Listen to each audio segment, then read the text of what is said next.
The air in the war room was thick with the ghosts of yesterday's coffee and tomorrow's anxieties. It was nearly 2 in the morning on a sweltering Tuesday in Santa Cruz City, and outside, the campaign headquarters was quiet, but inside, this sealed, fluorescent-lit box, the city was alive. It was a sprawling, seething entity on the dozen monitors that lined the wall. A complex beast of polling data, social media sentiment analysis, and focus group feedback that only I could truly decipher. Every politician saw the people as a crowd to be charmed. I saw them as an algorithm to be solved. And I was on the verge of a breakthrough. My name is Isabella Reyes. To the public, I was a footnote, the dutiful elder sister of the charismatic Marco Reyes, the man poised to become the next mayor of our city. To the inner circle, the donors, the strategists, the political power brokers, I was the queen. This was my kingdom, a chaotic realm of spreadsheets, press releases, and impossible promises, and I ruled it from a worn leather chair with an iron will. The speech is soft, Isa. The voice, smooth and confident, even in complaint, belonged to the would-be king himself. Marco strolled into the war room, looking impossibly fresh for this ungodly hour. While my staff and I were rumpled and weary, he looked like he'd just stepped out of a magazine shoot. His white shirt was pristine, his designer watch glinted under the harsh lighting, and his hair was perfect. It always was. He picked up the draft of the speech I'd left on his desk, wrinkling his nose in distaste. This whole section about the port workers' union, it's dry. It sounds like a textbook.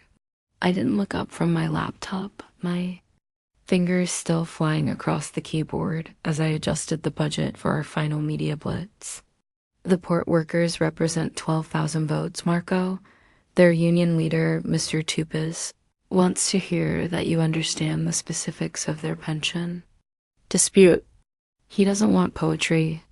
He wants to know you've done the homework. You've done the homework, you mean? He said with a charming, lazy grin. Can't you just, put your smart stuff in and then add some more fire or heart? I finally stopped typing and swiveled in my chair to face him. At 29, he was 3 years my junior, but sometimes the gap felt like decades. I had been managing my father's campaigns when Marco was still struggling with his university entrance exams. I had held his hand through his first city, council run, written every word of his policy papers, and cleaned up every one of his youthful indiscretions. He was my life's great work, my masterpiece, and my burden. The heart is already there, I said, my voice even. It's in the promise to veto any bill that threatens their job security. It's in the allocation of city funds to modernize the docks. The fire, as you call it, will come from your delivery. I write the music, Marco. You sing the song.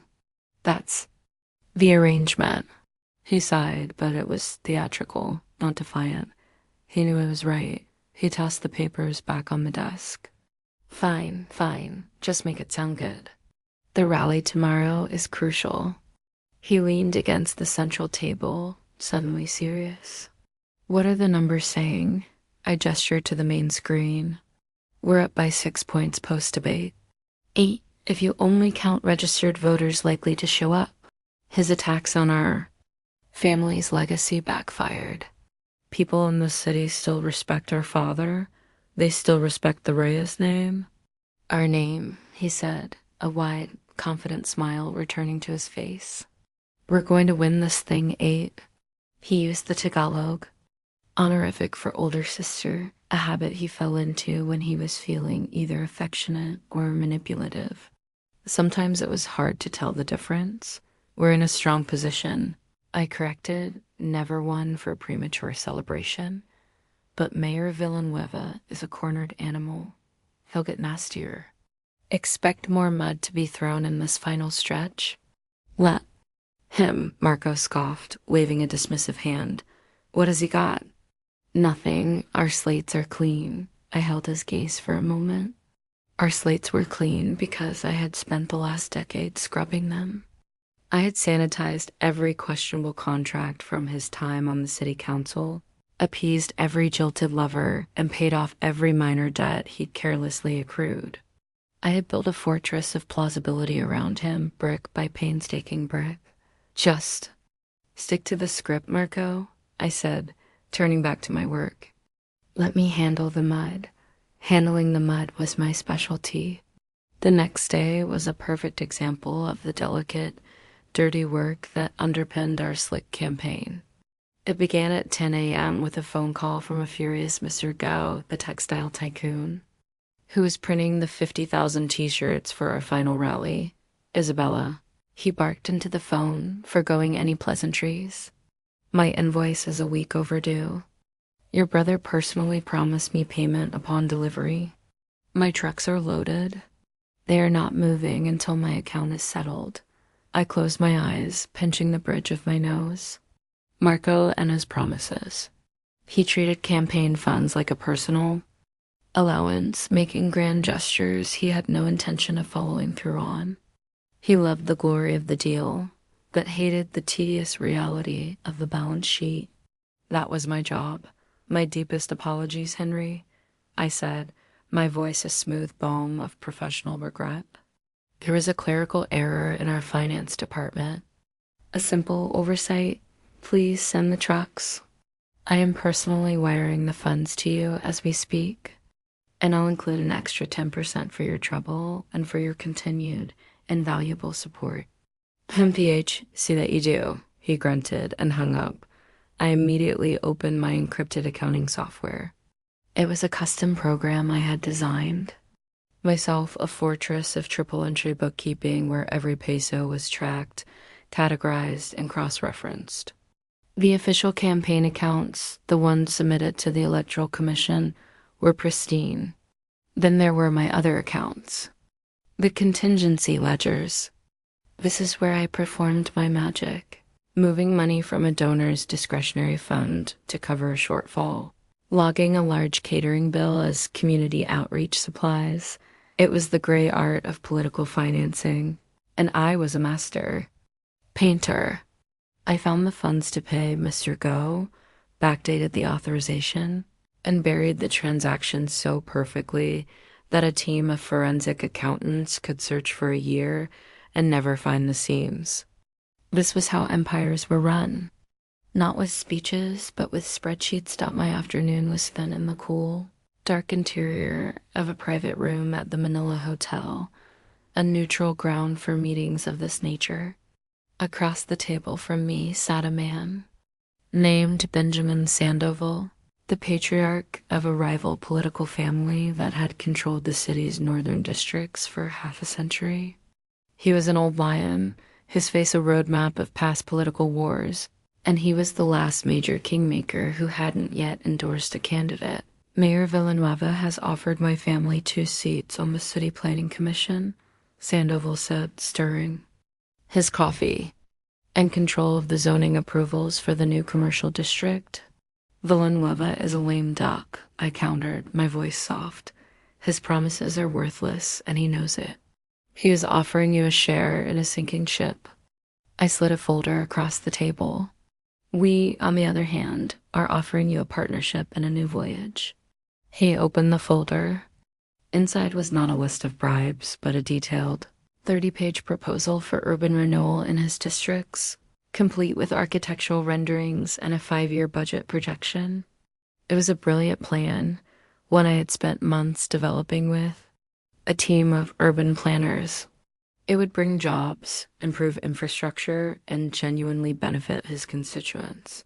And of course, I added, leaning forward slightly, my brother believes that the new commercial district zoning should be managed by a special committee, a committee chaired by someone with deep historical knowledge of the area, someone like your eldest son.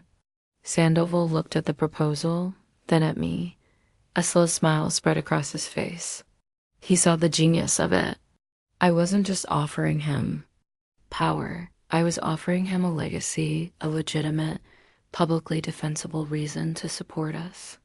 It was an elegant solution, clean, My family will be making an announcement of our full support for Marco Reyes tomorrow morning, he said, closing the folder.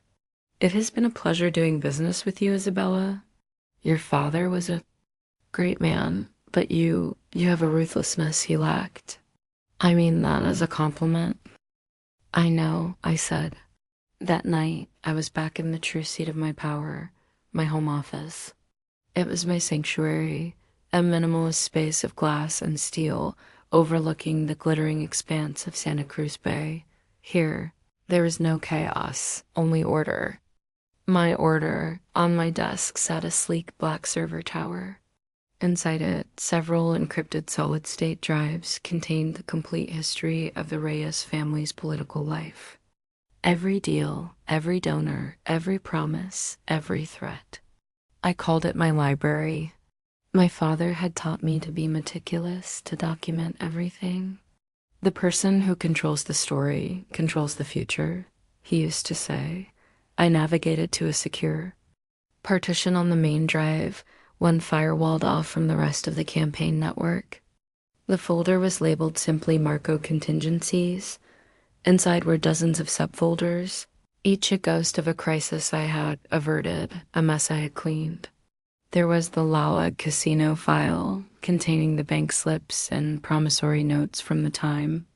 I had to quietly pay off a 2 million peso gambling debt he'd racked up during a youth conference in the north. There was the Rivera land deal file, detailing how I had to untangle him from a shady agreement he'd made with a developer to rezone protected wetlands. A scandal that would have ended his career before it began. I opened a file named Flores. It contained a scanned copy of a police report from 5 years ago. A young woman, an intern in his council office, had accused him of harassment. The report was thin, her story inconsistent, but Marco had been terrified. I had handled it. I had met with the young woman and her family. I hadn't threatened them. I had simply helped them. I'd arranged a generous scholarship for the woman to study abroad, a prestigious grant that would change her life. And I'd secured a promotion for her father at his government job. A pure coincidence, of course. She had tearfully withdrawn her complaint the next day, citing a misunderstanding. I had buried the problem. That's what I did. I was the keeper of the family secrets, the guardian of the Reyes name. I looked at these files, at the sordid, secret history of my brothers. Ambition, and I felt a familiar, weary pang. I knew who he was. I knew his weaknesses, his moral shortcuts. But I had always believed they were the failings of a young, impetuous man. I believed that with my guidance, with the power and responsibility of the mayor's office, he would mature. I believed that the Reyes legacy of public service, a legacy our grandfather had started and our father had cemented, would ultimately shape him into the leader our city deserved. I saw it as my duty, my Yutang Naulub to our family's name, to ensure he had that chance. My love for my brother and my love for my family had become dangerously intertwined. It was my greatest strength and my most profound blind spot. I closed the file, the server humming its quiet secrets-keeping song. Tomorrow, Sandoval's endorsement would be announced. The final rally was scheduled for the weekend. We were on the glide path to a massive, historic victory. Everything was under control, my control. Here is Act 2. Victory has a specific taste. In Santa Cruz, it tasted like the strong brewed coffee and the buttery ensaimada we had delivered to the headquarters the morning after Benjamin Sandoval's endorsement. The mood in the war room was electric. The high-tension anxiety of the past few months had been replaced by a giddy, intoxicating confidence. Staff members who had been hunched over their desks with exhaustion were now laughing, their faces bright, with impending triumph. The newspapers all carried the same headline: Sandoval clan endorses Reyes. Mayoral race all but over. We had done it. The numbers confirmed it. We were polling 12 points ahead. It was a decisive, unassailable lead. We were less than 2 weeks from Election Day, and the city was ours for the taking. Marco was in his element, holding court in the center of the room. He was a magnanimous victor, thanking everyone, even the lowly interns, clapping shoulders, and flashing his million-peso smile. He pulled me into a celebratory one-armed hug. "You did it, 8," he whispered in my ear, his voice buzzing with adrenaline. "You're a miracle worker. A queen." "The work isn't done yet," I said, my standard cautionary response, but for the first time, I allowed myself to feel it. A flicker of real, undiluted pride. I saw the future laid out before us, the inauguration, the reforms I had spent years planning, the cementing of the Reyes legacy for another generation. The dream was so close I could almost touch it. It was this moment of hubris, this brief, fatal lowering of my guard, that made the shiv, when it came, cut so much deeper. The first attack didn't come from a legitimate news source. It came, as the most effective attacks often do, from the gutter. A sleazy political blog called The Santa Cruz Expose, a known mouthpiece for Mayor Villanueva's hatchet men, published an article at 3 p.m. The headline was a masterpiece of suggestive. Slander, Reyes' secret weapon, sister a cheat. University records reveal mastermind Isabella Reyes' history of deception. The article itself was thin, a pathetic concoction of innuendo and exaggeration. They had dug up the one skeleton in my otherwise spotless closet. During my final year of law school, I had been formally censured for improper citation in a major paper. It was academic carelessness, a stupid, youthful mistake made under the pressure of finals. I had paraphrased a passage from a legal journal too closely without adequate attribution. I wasn't expelled. I wasn't even suspended. I was given a failing grade on the paper and a stern lecture on academic integrity. It was embarrassing, but it was minor. A footnote in my life.the.blog, however, twisted it into a premeditated crime. They painted me as a lifelong charlatan, a Machiavellian fixer who had been cheating her way to the top since university. They used words like plagiarism, fraud, and deception. They hinted that if I could cheat on a paper, I was surely cheating the campaign and would cheat the city.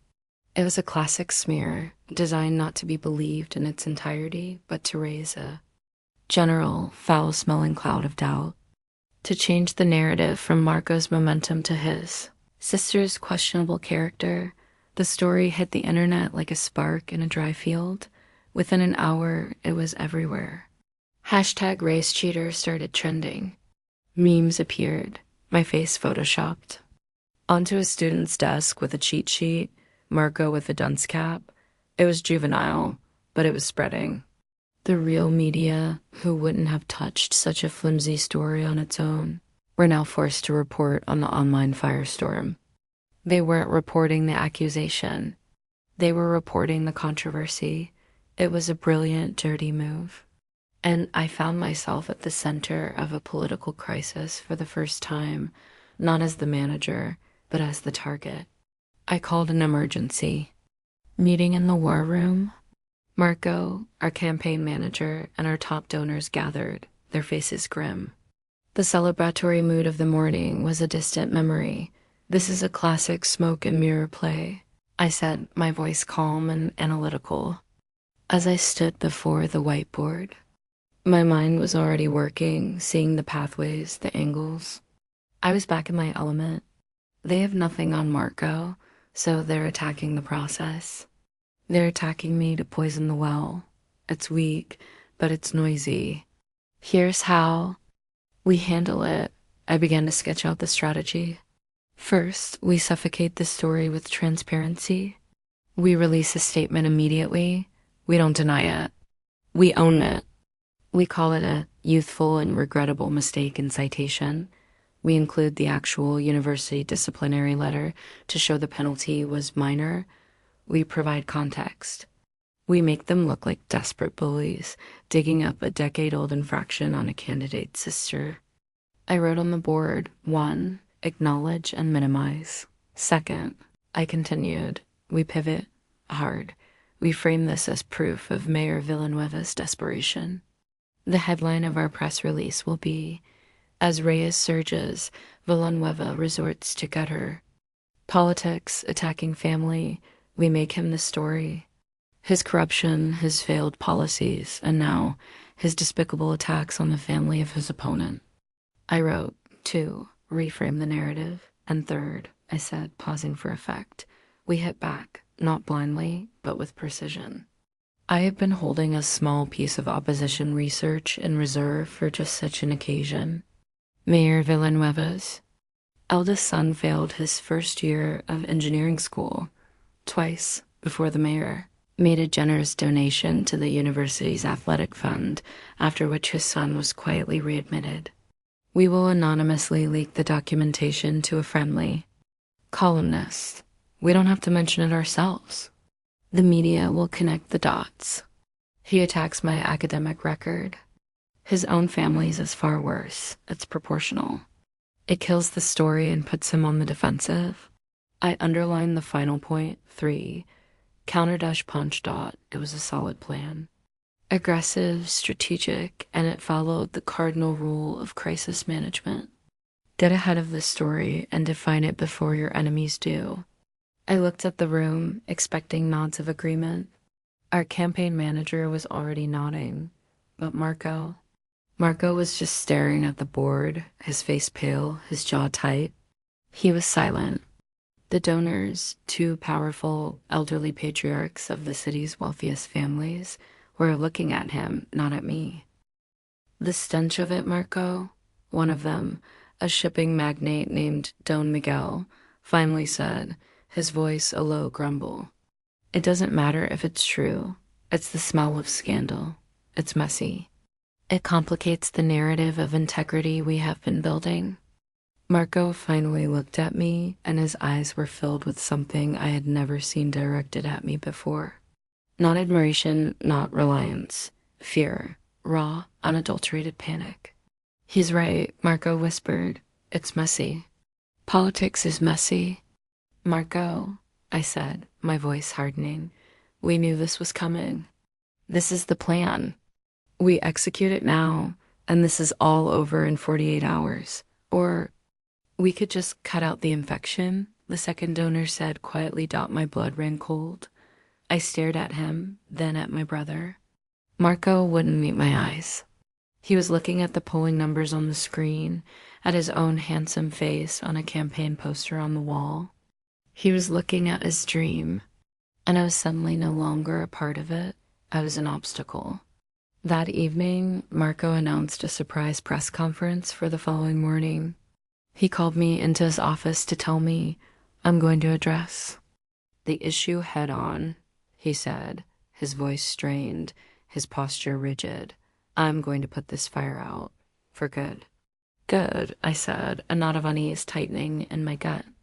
Stick to the plan, acknowledge, reframe, and pivot. I'll have the press release ready. No, he said quickly. Just let me handle it, my way. It's my campaign. It needs to be my voice. I studied his face, searching for the brother I knew, the boy I had raised. But he was gone, and his place was a politician. A stranger in a suit I had picked out for him. All right, Marco, I said slowly. Your voice. I walked out of his office with a profound sense of dread. The Queen, for the first time, had no idea what her king was about to do. The next morning, the war room was silent. All of us gathered around the massive television screen. The press conference was being broadcast live on all the national news channels. The room was packed with reporters, a Shark Tank smelling blood in the water. Marco walked to the podium. He looked impossibly calm. He looked regal. He adjusted the microphones and began to speak. He started by talking about the great city of Santa Cruz. He spoke of his love for its people, his dream for its future. He spoke of public service as a sacred trust. It was all my words, my rhetoric. He was setting the stage. That is why I cannot and will not allow the integrity of this campaign to be compromised. He said, his voice taking on a somber tone. Not by my opponents, not by circumstance, not even by those closest to me. My stomach dropped. I felt the eyes of my staff on me. I kept my face a perfect, serene mask. The recent stories circulating online about a member of my staff, my sister, Isabella Reyes, have been deeply painful for me and my family, he continued. His voice was thick with a masterful, manufactured emotion. The incident in question happened many years ago, but it has forced me to do some deep, personal soul-searching about the kind of leader I want to be. He paused, letting the weight of his words settle in the room. This wasn't my plan. This was something else entirely. Something monstrous. The issue is not one of academic citation, he said, his voice dropping to a near whisper. The issue is one of character, of a win-at-all-costs mentality that I cannot, in good conscience, have associated with my name or my administration. He was talking about me. He was twisting my years of tireless work, my loyalty, my protection of him into a character flaw. Looked directly into the main camera then, his eyes glistening with perfectly formed crocodile tears. Isabella is a brilliant woman. She is my sister, and I will always love her. But her methods, her strategies, they are not my own. Her presence in this campaign has become a regrettable, destabilizing influence. A collective gasp went through the war room. I felt the air leave my lungs. I was going to be sick. Therefore, Marco said, his voice ringing with false piety and sacrifice for the good of the city I love, and to uphold the sanctity of the office I seek, I have made the most difficult decision of my life. I have asked for my sister's resignation. I have severed all professional and political ties with her, effective immediately. This campaign and my future administration will be a house built on a foundation of unimpeachable integrity, he finished. He stood there, the noble martyr, the man who had sacrificed his own sister for the good of the people. It was the most brilliant and most vile political maneuver I had ever seen. And I had been its victim. The room of reporters exploded. Shouts, questions, the frantic clicking of 100 cameras. In the war room, there was only a stunned, dead silence. No one looked at me. No one dared. I was no longer the queen. I was a pariah, a ghost. My career, my reputation, my place in my own family, all of it, executed live on national television by the man I had put on that stage. I stood there, my face a blank mask of composure, but inside, a universe of shock, and betrayal was collapsing into a single, dense point of cold, crystalline rage. He thought he had sacrificed me to win. He had no idea what he had just unleashed. He had forgotten the most important thing about me. I wasn't just the kingmaker. I was the keeper of all the keys to the kingdom, and I was about to burn it to the ground. The walk out of the campaign headquarters was the longest walk of my life. Each step took me further from the center of my own universe. The senior staff, the men and women I had personally hired and mentored, parted before me like the Red Sea, their eyes fixed on their shoes, on the walls, on anything but my face. They were already calculating their own survival, distancing themselves from the radioactive contamination of my disgrace. There were no goodbyes, no whispers of support. In the space of a 10-minute press conference, I had gone from being the queen to a leper. My kingdom had vanished. I drove home on autopilot, my hands gripping the steering wheel so tightly my knuckles were white. The familiar streets of Santa Cruz, the city I had intended to shape and shepherd, seemed alien and menacing. The campaign posters bearing my brother's smiling face felt like personal insults. Every billboard was a monument to my failure, every banner a testament to my monumental, catastrophic misjudgment. I had given him my life's work, and he had used it to build the guillotine for my execution. My home, a minimalist glass and concrete house perched on the hills overlooking the bay, had always been my sanctuary, a place of quiet order away from the chaos of politics. Now it felt like a prison. For 2 days, I shut myself inside. I drew the blinds, silenced my phone, and let the grief consume me. It was a physical thing, a crushing weight on my chest that made it hard to breathe. I didn't eat. I didn't sleep. I just drifted through the silent, sterile rooms, replaying the betrayal over and over in my mind. The crocodile tears in his eyes, the pained, noble tilt of his head. The way he'd said my name with a tenderness that twisted the knife. He hadn't just fired me. He had unpersoned me. He had rewritten our entire history, recasting my loyalty as a liability and my protection as a corrupting influence. It was a work of political genius, and its sheer, brutal brilliance was the cruelest part of all. On the third day, Monday, July 28th, I forced myself to turn on the television, and that is when the grief began to curdle into something else. The news channels were lauding him. Pundits praised his moral courage and decisive leadership. An editorial in the Santa Cruz Chronicle called it a painful but necessary separation that proves Marco Reyes puts public integrity above even his own family. His poll numbers, I saw with a sickening lurch, had surged. He was up by 15 points now. The public had bought his performance. They loved him for his sacrifice. My sacrifice stopped, and as I watched him on screen, accepting the praise, looking somber and noble, the sadness in my heart began to burn away. It was vaporized by the white-hot furnace of pure, undiluted rage. My heartbreak was being used as his political capital. My ruin was the foundation for his ascent. The injustice of it was a physical acid in my stomach. He wanted a house built on a foundation of unimpeachable integrity. Fine, I would show him and the entire city what the ground beneath it was truly made of, rotten, corrupt. Then I had the blueprints to prove it. That evening, I walked into my home office. The room was cool and dark, the only light coming from the city glittering below my floor-to-ceiling window. This was the one room in the world that was entirely mine. A place of logic, strategy, and absolute control. It was not a prison. It was an armory. I sat down in my leather chair, the familiar feel of it a comfort, and woke the system from its sleep.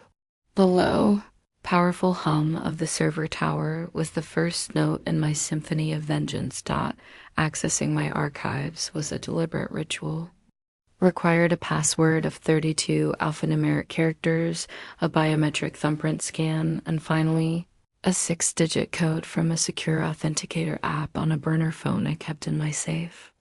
The system was designed to be impenetrable. It was designed to protect the Reyes family's secrets. I had never imagined I would be using it to expose them. With a soft click, the final firewall dropped. The directory appeared on my main monitor. Reyes_archive_master. I navigated past the folders containing polling data, media plans, and policy papers. I went deeper to the encrypted partition I had built years ago, the one that held the real truth of our dynasty. My digital library of sins. The folder was labeled Marco Contingencies. I opened it. And for the next several hours I worked. I didn't just review the files, I audited them. I cross-referenced dates and bank transfers. I connected the dots between a consulting fee paid to a shell corporation and a zoning variance that was approved a week later. I stripped away all the plausible deniability I had so carefully constructed over the years. I stopped seeing the files as crises I had managed. I started seeing them as crimes I had concealed. There was the evidence of Marco funneling campaign, funds to pay for his lavish lifestyle, his condominium in a luxury high-rise, his European sports car, his weekend trips to private resorts.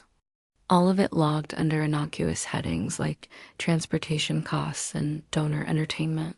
There was the proof of him promising a lucrative, exclusive city waste management contract to a company secretly owned by his own college. Fraternity brother, a deal that would have cost the city millions. And there was the worst of it. A thick file detailing his secret meetings with a consortium of foreign developers. He had made a handshake deal to sell them a huge tract of the Santa Cruz Nature Preserve, a protected watershed, for a fraction of its market value. In return, a donation of 10 million pesos had been funneled through 3 different countries before landing in an offshore account. An account for which and only I, had the numbers. I worked through the night, my grief forgotten, replaced by a cold, thrilling clarity. Any lingering sentiment I had for my brother, any shred of the love I once felt for the boy he used to be, died on that screen. I was no longer looking at my flawed younger brother. I was looking at a common criminal, a man who would sell out his city just as easily as he had sold out his sister. My revenge was no longer just a personal vendetta. It was a civic duty. I wasn't just going to punish my brother. I was going to save my city from him, but I would not be reckless. I would not dump everything at once. That was messy. An emotional response. My response would be strategic, clinical, devastating. I would not be Isabella Reyes, the scorned sister. I would become something else, an unseen force. A whisper of truth in a city of lies. I began to build my ghost. I used a public library. Computer 2 towns over to purchase a dedicated, anonymous VPN service with cryptocurrency. Routing my connection through a chain of servers, Reykjavik, Panama City, Kuala Lumpur, I created a new, untraceable email address with a high encryption. Provider based in Switzerland. Then I created a blog on a secure, anonymous platform. The name came to me instantly. It was perfect. The Santa Cruz Ghost.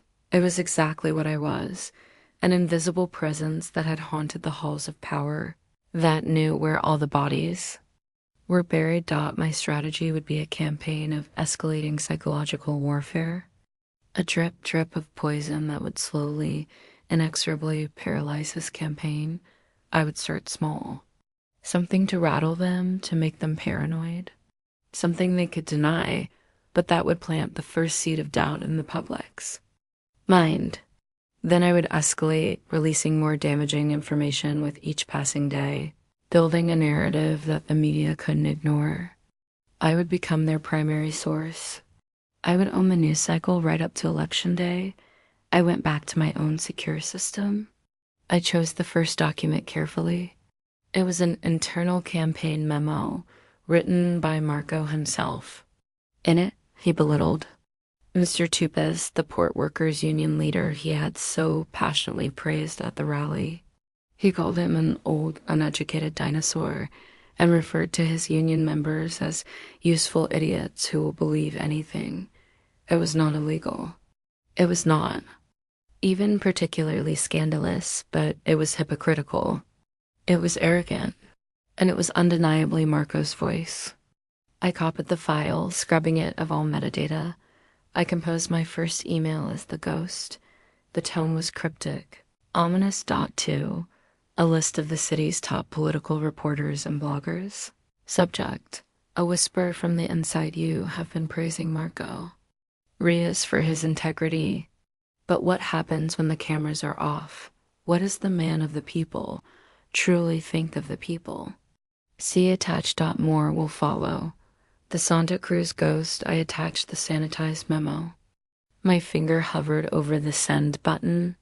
This was the point of no return.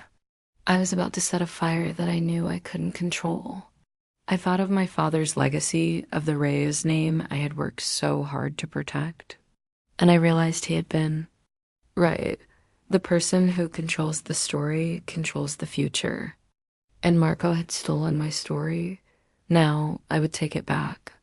With interest, I closed my eyes, took one last deep breath, and clicked the button. The email was gone, sent out into the digital ether. The ghost had begun its haunting. And I knew with a certainty that chilled me to my bones that Marco Reyes would never know what hit him until it was far, far too late. The email was sent at 10:17 p.m. on Monday, July 28th. For a full hour, I sat in the silent, blue-lit darkness of my office, doing nothing but watching. I monitored the digital chatter of the city, my custom algorithms scraping social media, news sites, and the city's most influential political blogs. For 59 agonizing minutes, there was nothing. Only the usual noise. I felt a flicker of doubt. Had I miscalculated? Were the reporters all too cowed by my family's power to touch it? Then, at 11:16 p.m., the first ripple appeared. A blog post from a man named Oscar Osquivilliges, an independent journalist known for his vitriolic anti-establishment screeds. The headline was Pure Oski. Marco's mask slips. Read the memo where he calls his own supporters useful idiots. He had taken the bait. He published the memo in its entirety. From there, the fire spread with the terrifying speed of the digital age. The link was shared on Facebook by a few anti-Reyes activists. Then a few hundred more. By midnight, #UsefulIdiots was trending in Santa Cruz City. The ghost had made its presence known. I shut down my system, walked to my bedroom, and for the first time since my public execution, I slept a deep and dreamless sleep. I awoke the next morning to the sounds of my brother's campaign in full-blown panic mode. I didn't need to turn on the television. I could feel the frantic vibrations of their damage control through the very air of the city. When I did tune in, it was to see my replacement, a slick but ultimately mediocre strategist named Anton, standing at a podium, looking flustered. This alleged memo is a complete and utter fabrication, he declared, his hands gripping the sides of the lectern. It is a pathetic and amateurish forgery, a desperate act of black propaganda from a failing campaign. Marco Reyes has the utmost respect for the working people of this city, and we will not be distracted by these disgusting lies.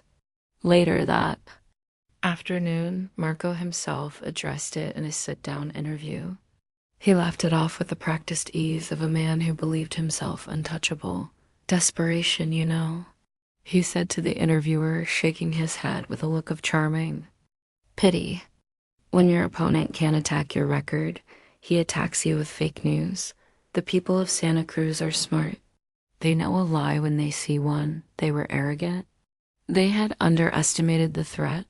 They thought the ghost was just another political operative. They didn't realize the ghost had built the house it was now haunting. They thought they could dismiss the memo because there was no way to definitively prove its source. They were about to learn a very hard lesson about the nature of evidence. I let them enjoy their denial for 2 days. I watched their tracking. Polls dip by a single, statistically insignificant point, then recover. They thought the storm had passed. On Thursday evening, just as the primetime news cycle was beginning, I struck again. This time, there was no room for interpretation. No claims of forgery would stick to. The same list of reporters, plus the top national investigative journalists, subject, follow the money. Marco Reyes claims to be a champion against corruption, a man of integrity, so perhaps he can explain. The attached documents. Attached you will find a certified bank statement showing a payment of 5 million pesos from Rivera Development Corporation to a shell company called the Zion Holdings. You will also find the minutes from the Santa Cruz City Council meeting from 1 week after that payment, where Councilman Marco Reyes cast the deciding vote to approve the controversial rezoning of the Mariposa watershed, a project spearheaded by Rivera Development. Was it a coincidence? Or was it the price of a vote? Perhaps you should ask him. The Santa Cruz ghost, this was the first real blow. A direct hit to Marco's carefully crafted image of integrity. It wasn't about opinions or insults. It was about official records, a bank statement, and city council minutes. Hard, verifiable facts. The effect was immediate and seismic. The story wasn't broken by a blogger. It was broken by the Santa Cruz Chronicle, the city's most respected newspaper, under a banner headline, "Questions Mount Over Reyes's Vote on Watershed Deal."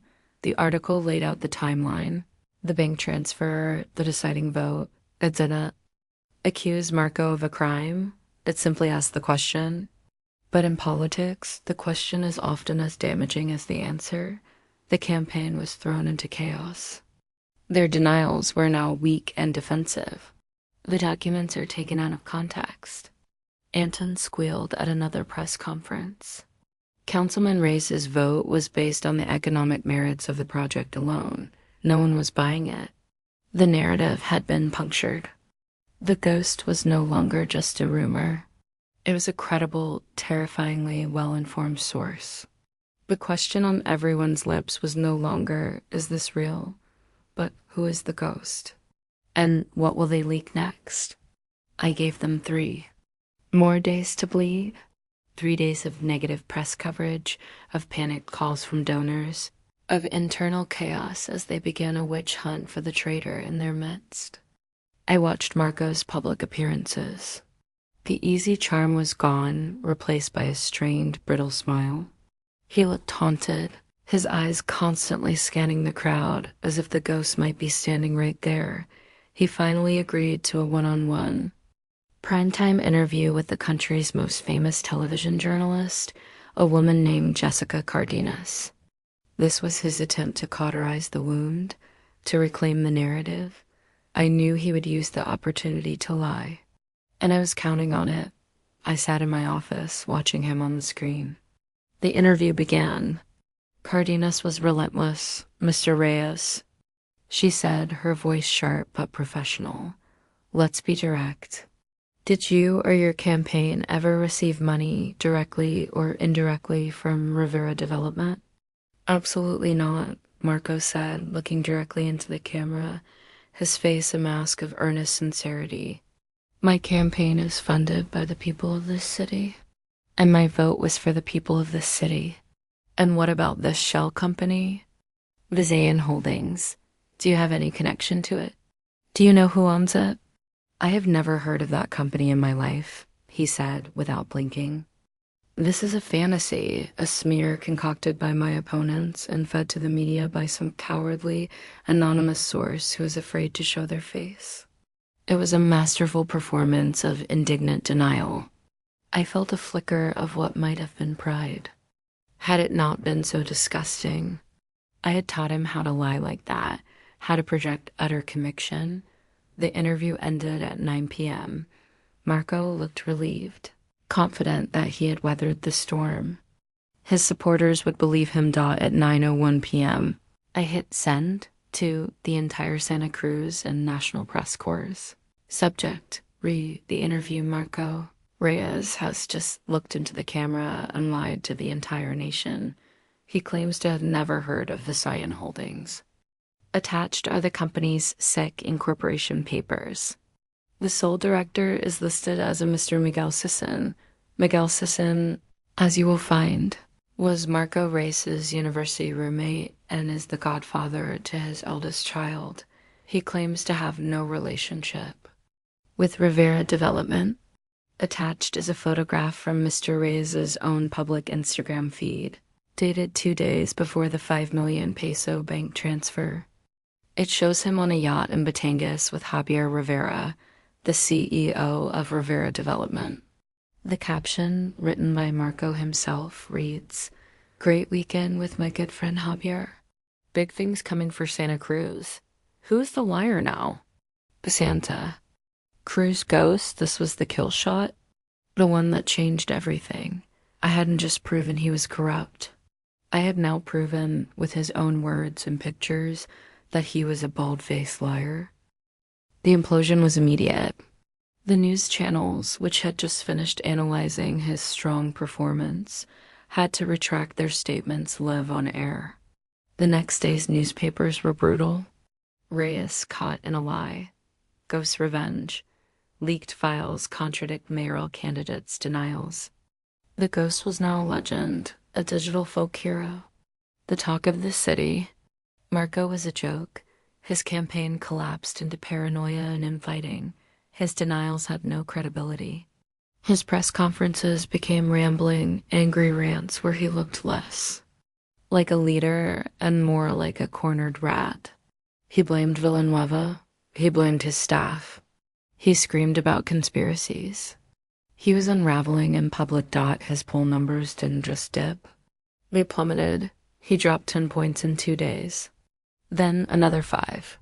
The donors, the ones who had pushed him to betray me, were now abandoning his sinking ship.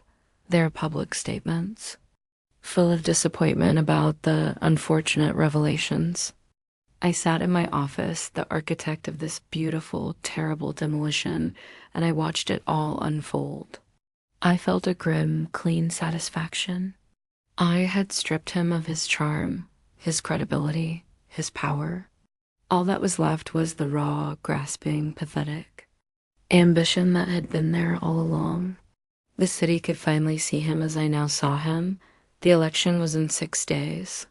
He was politically ruined, but he was still on the ballot. He was still fighting. The job wasn't finished. It was time to take the king. I powered up my system and opened the final, most damning file. The one I had labeled checkmate. The final week before the election was a slow, agonizing death march. Marco's campaign, once a gleaming war machine, was now a tattered skeletal wreck. The headquarters, which had buzzed with the energy of 100 true believers, was now a morgue staffed by a handful of terrified junior aides. The money had dried up. The donors were gone. The party establishment, which had once touted him as their future, now refused to even say his name on television, yet he refused to withdraw. It was a spectacular display of ego and delusion. He held small, pathetic rallies in half-empty town squares, shouting his rehearsed lines at dwindling crowds of the morbidly curious and a few die-hard loyalists. He looked gaunt, his eyes wild and paranoid. He was a king with no clothes, presiding over a kingdom of rubble. From the cool, quiet sanctum of my office, I watched him. I felt no pity. My heart, which he had broken, had been reassembled into something new, something colder, harder, and more precise. He was no longer my brother. He was a target, a final objective in a campaign I was now running against him.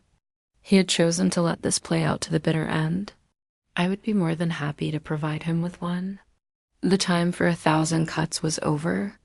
The drip of leaks had bled his credibility dry, but I needed a final decisive blow. A cannon shot that would vaporize what little remained of his political life and ensure he could never threaten the city again. It was time to open the checkmate file. It was my magnum opus of opposition research, my life's work in a way. The file contained a master spreadsheet I had meticulously maintained for years. A document of such breathtaking corruption it could topple not just a mayor, but an entire city government. It detailed every dirty deal, every kickback, every illegal donation. It connected shell companies to city contracts, offshore accounts to infrastructure projects. It named names and listed amounts, a complete, unassailable ledger of the Reyes family's secret greed, with Marco as the primary beneficiary, but the spreadsheet was not the crown jewel. The crown jewel was a folder within the file labeled audio_enhanced. Years ago, for a particularly sensitive negotiation with a notoriously slippery construction magnate, I had planted a small, high-fidelity recording device in the hotel suites. Flower arrangement. It was a standard precautionary measure for me. I had recorded the entire meeting, and on that recording, clear as a church bell, was my brother's voice, laughing as he discussed a 10% service fee on a 50 million peso public housing contract. He was haggling over the price of his own corruption. It was the one piece of evidence that was utterly, damningly, personally his. No lawyer could dismiss it. No spin doctor could reframe it. It was the sound of his guilt. My previous leaks had been an anonymous blast to the entire media pool, feeding the frenzy of the gossip mill. This was different. This required the gravitas of legitimate journalism. A cannon shot needs a skilled gunner. I chose my weapon, Cecilia Flores. She was a legend, a 60-year-old investigative journalist for the country's most respected broadcaster, a woman whose integrity was as famous as her ability to dismantle corrupt politicians. She could not be bought, bullied, or spun. I created a new, single-use encrypted email account and a secure peer-to-peer file transfer link. My message to her was brief and direct. To c.flores@nationalbroadcasting.net subject, the story that will define the Santa Cruz election. Ms. Flores, my name is irrelevant. I am called the Santa Cruz Ghost. I have been feeding the public scraps from the table of Marco Reyes's corruption. But I have saved the main course for someone with a more discerning palette. I have the complete unredacted story. Financial ledgers, bank records, corporate filings, and audio recordings that will prove, beyond any doubt, a level of corruption that will sicken you. This is not gossip, it is evidence. I will provide it to you, and only you, on the condition of my absolute and perpetual anonymity. The file will be available for download for 1 hour at the link below. The password is judgment. What you do with it will define the future of this city. I hit send. Then I began the 1-hour countdown, and I started to wipe the drives. The story broke 72 hours later, on the Thursday night before. The Tuesday election, it wasn't a news item. It was a national event.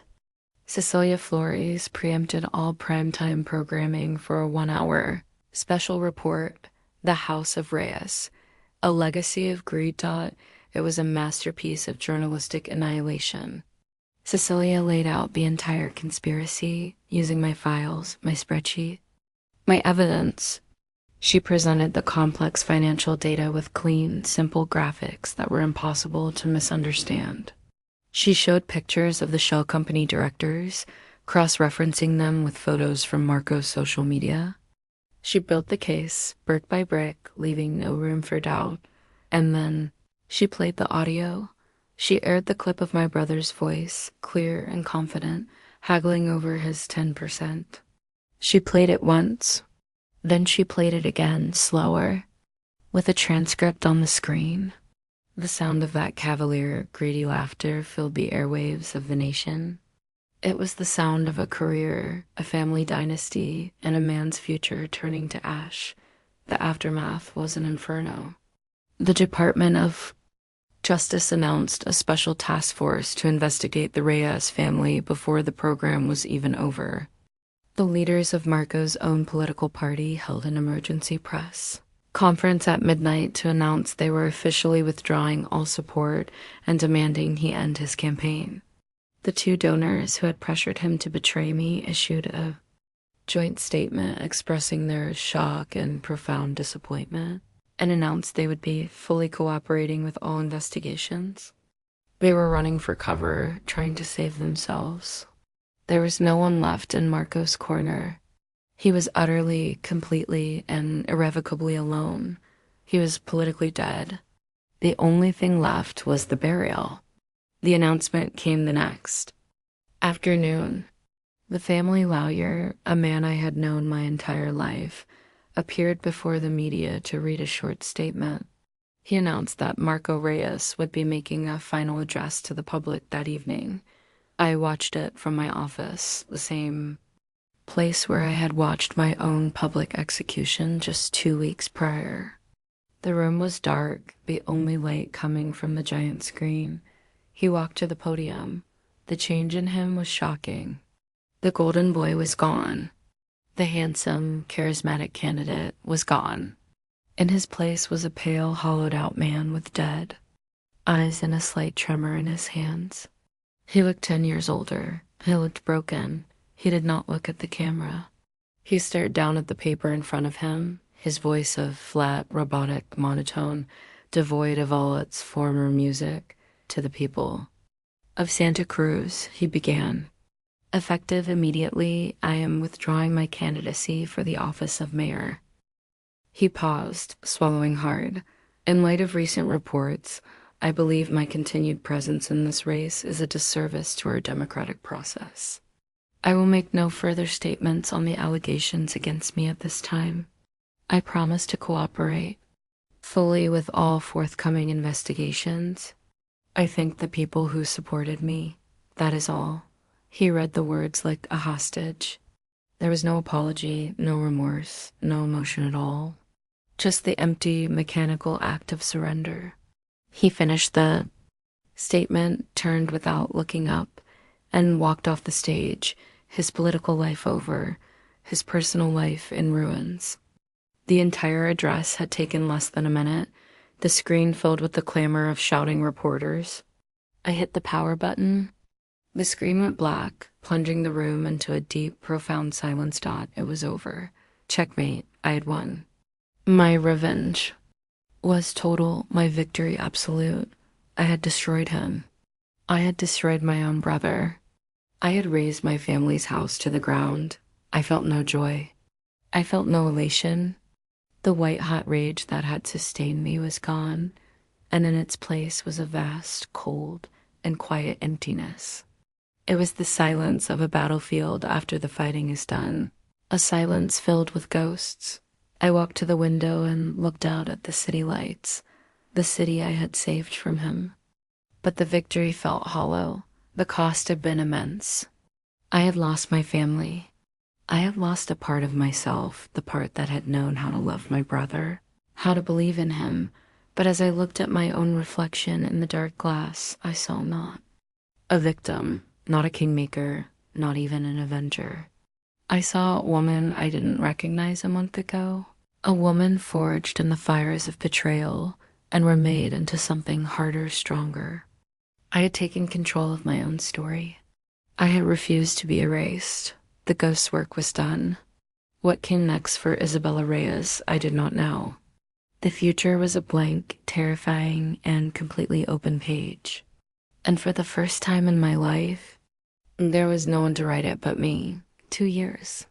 In the aftermath of Marco's fall, I had vanished. I sold the house on the hill, liquidated my assets, and erased my digital footprint with the same clinical precision I had used to destroy. My brother, the architect of the city's greatest political scandal, became a ghost herself, not of vengeance, but of obscurity. I moved to a small, isolated stretch of coast in Palawan, a place where the turquoise water met the white sand with a gentle, rhythmic hush that was the antithesis of my former life. Here, I built a new existence. I ran a discreet, highly profitable cybersecurity consultancy from a minimalist bungalow. My clients, a curated list of international corporations who valued my skills and my absolute discretion. My life was quiet, orderly, and profoundly lonely. The rage that had been my constant companion had long since burned out. Now, the silence it left behind was a constant, low hum beneath the sound of the waves. I had thought myself untraceable. I had underestimated the tenacity of a good journalist. Her name was Elena. She was young, barely 25, with sharp, intelligent eyes that missed nothing. She didn't find me through digital means. She found me the old-fashioned way, by spending a year meticulously following the paper trail of my financial exodus, a trail I had thought was too convoluted for anyone to bother with. She appeared on my doorstep one bright, cloudless morning, in late July, unannounced, holding a copy of a 2-year-old newspaper with my brother's ruined face on the cover. "Ms. Reyes?" She asked, her voice polite but firm. "I'm Eleni Mendoza with Philippine National Magazine. I'm doing a retrospective on the 2025 Santa Cruz election. I was hoping you might be willing to speak with me." My first instinct was to say no, to close the door and reinforce the walls of my self-imposed exile. For 2 years, I had successfully avoided this. The past was a locked room, and I had no desire to open it. But there was something in her gaze, not malice, not sensationalism, but a genuine journalistic curiosity that disarmed me. And perhaps a part of me, a part I refused to acknowledge, was tired of the silence. Off the record, I said, my voice rusty from disuse. 1 hour. Then you leave and you never publish my location? She nodded, a flicker of triumph in her eyes. Agreed.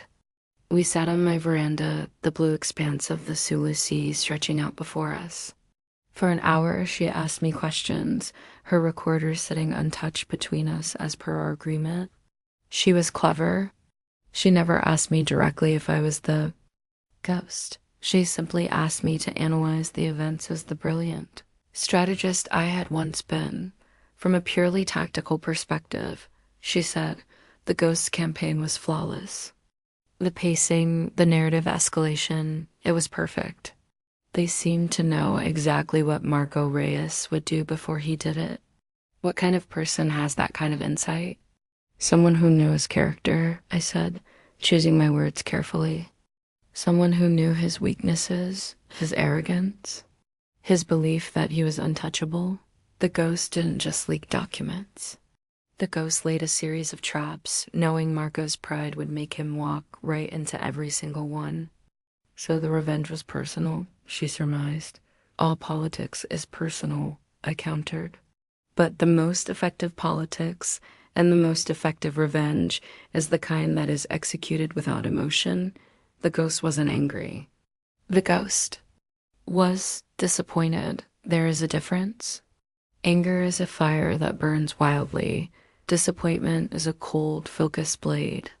I found myself speaking of the ghost in the third person, an out-of-body analysis of my own actions. It was strangely liberating. I was dissecting the operation, admiring its brutal efficiency, detached from the immense pain that had fueled it.